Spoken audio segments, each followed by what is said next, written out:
to achieve those goals. Now, traditional in-person entertainment will often build towards the best entertainer who is topping the bill, which typically happens last or close to the end of the event. While you might consider this, it may also be helpful to think of your entire event in the same way that you would consider a single presentation. Create a story arc that ultimately underlines your calls to action more effectively or helps you train your audience in sequence.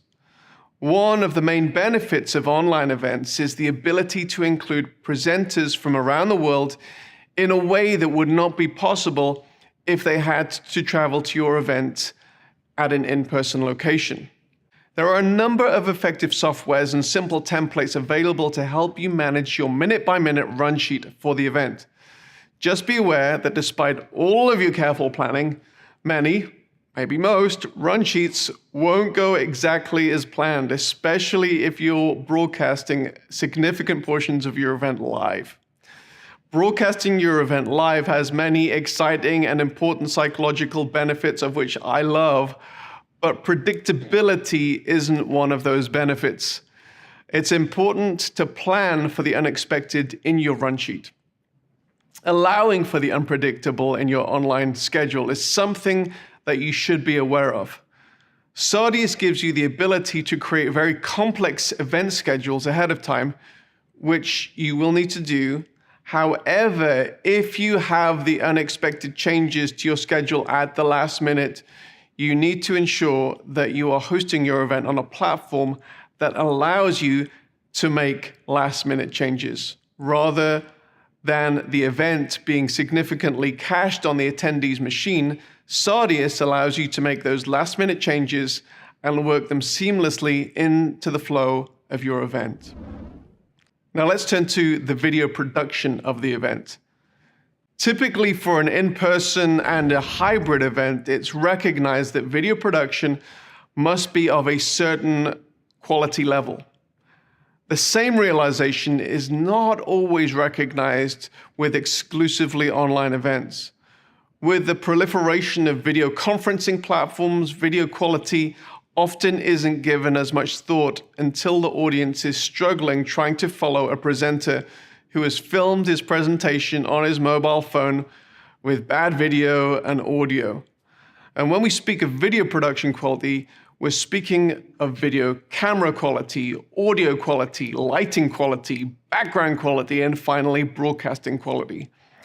Often with online events, the event producer is having to deal with presenters from diverse geographical locations.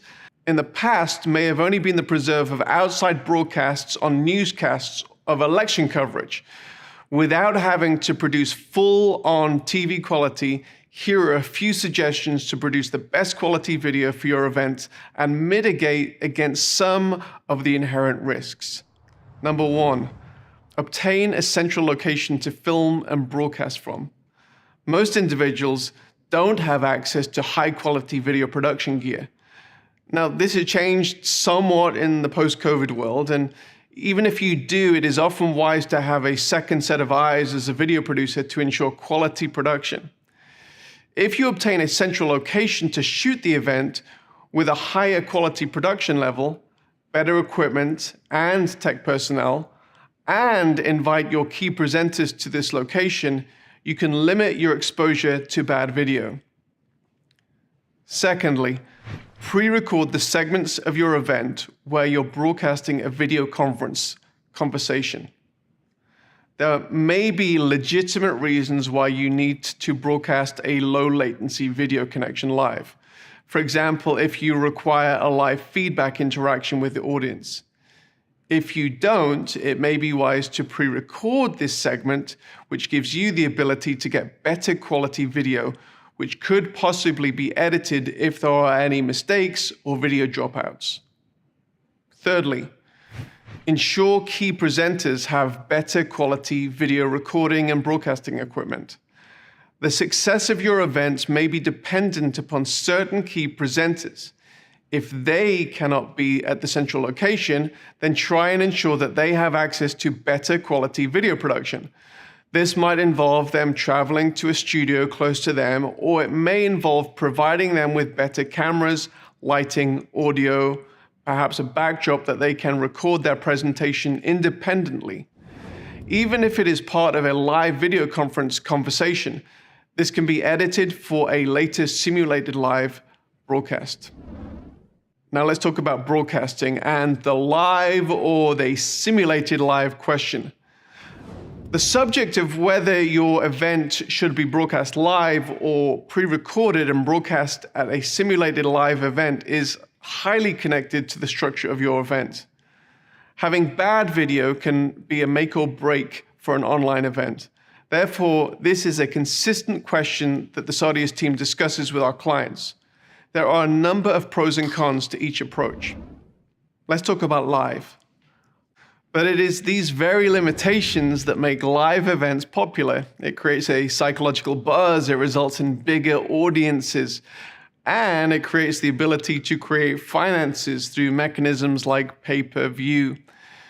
You only have to look at the audiences for live sporting events to realize that there is a massive benefit in watching live versus the simulated live broadcast several hours later.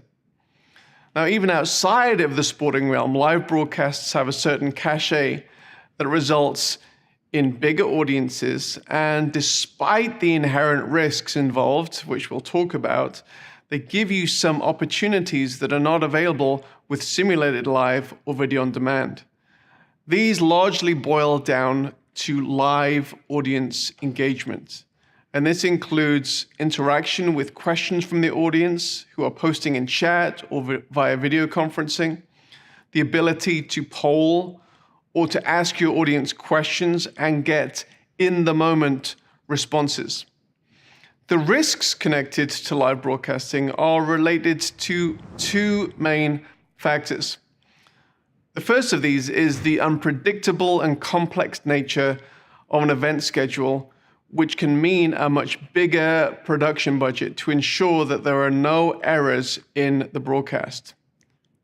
Secondly, the reliability of your broadcast setup, which may include all your video conferencing connections, but it's mainly related to your video streaming encoding solution and your internet connection. While Sardius can and does work with many encoding solutions, there are a few that we recommend depending on the nature of your event. These include Resi, Haivision, Telestream, and a few more that we can talk about. If you're unfamiliar with the world of web streaming, it may be advisable for Sardius to handle the streaming portion of your event. For one-off events, we will typically use Resi as our live streaming partner due to the resilience of their streaming protocol in many event situations. One of the most frustrating possibilities in a live streamed event is the audience having to deal with buffering issues. Mitigating the possibility of buffering is something we advise repeatedly and believe one of the best ways to do this is by using HLS streaming, simulated live. Despite the cachet that's involved in live streaming, this may not be the right way for you to go for a number of reasons. Live broadcasts, if done well, can often cost more in terms of video production and streaming and can cause you a lot of stress due to the inherent risks involved. Some thrive on this risk, others don't.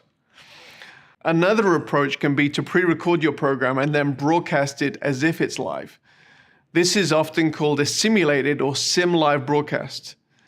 If you are not interacting live with your audience and there is no difference between what your live broadcast would look like and a broadcast that is pre-recorded, there are a number of benefits.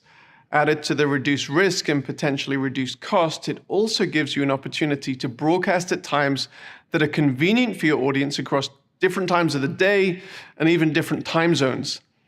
Simulated live broadcasts also give your presenters an ability to interact in real time with the audience within the chat window, which can actually make an extremely compelling experience. They are presenting by video, but they are responding in real time in chat.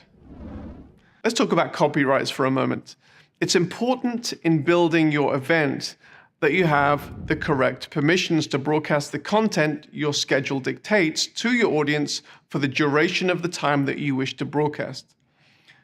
This means it's important, if you intend to live broadcast and keep the archive of the session afterwards, that you have the correct permissions of the on-camera individuals. If you're broadcasting music, it's important that you obtain the correct performance and broadcast permissions ahead of time. If you need help navigating this, you can talk with your SOTIS event manager who can point you in the right direction. Let's talk about user interface features for a moment. Every